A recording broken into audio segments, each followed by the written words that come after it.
జనరల్‌గా adults couple ఎప్పుడైతే ప్రెగ్నెన్సీకి plan చేస్తారో అప్పుడు ఎట్లాంటి జాగ్రత్తలు తీసుకోవాలి? ఎందుకంటే వీళ్ళు జాగ్రత్త తీసుకోకపోవడం వల్ల ఎఫెక్ట్ అయిన పిల్లల్ని కూడా చాలామందిని చూస్తున్నాం.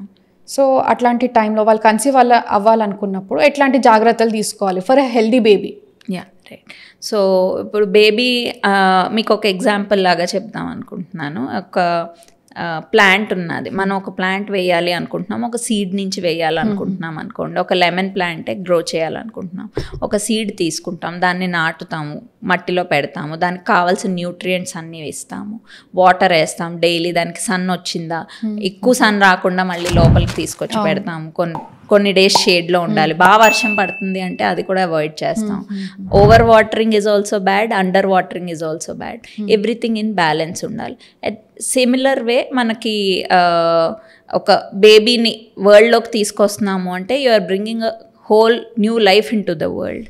సో దానికి ప్రీనేటల్గానే ఇంక్లూడింగ్ ద న్యూట్రిషన్, ఒక కంప్లీట్ యాజ్ ఐ సెడ్, ఇప్పుడు ఒక బేబీ వస్తే ఒక హోలిస్టిక్గా మనం ఎలా చూస్తున్నాము అని చెప్పాను. అలాగే పేరెంట్స్ని కూడా హోలిస్టిక్గా మనం చూడాల్సి ఉంటుంది when they are planning for pregnancy. Even though they do not consult.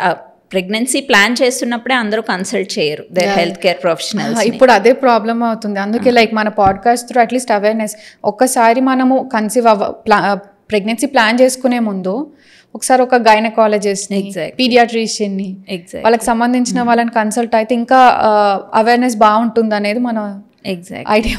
That's right.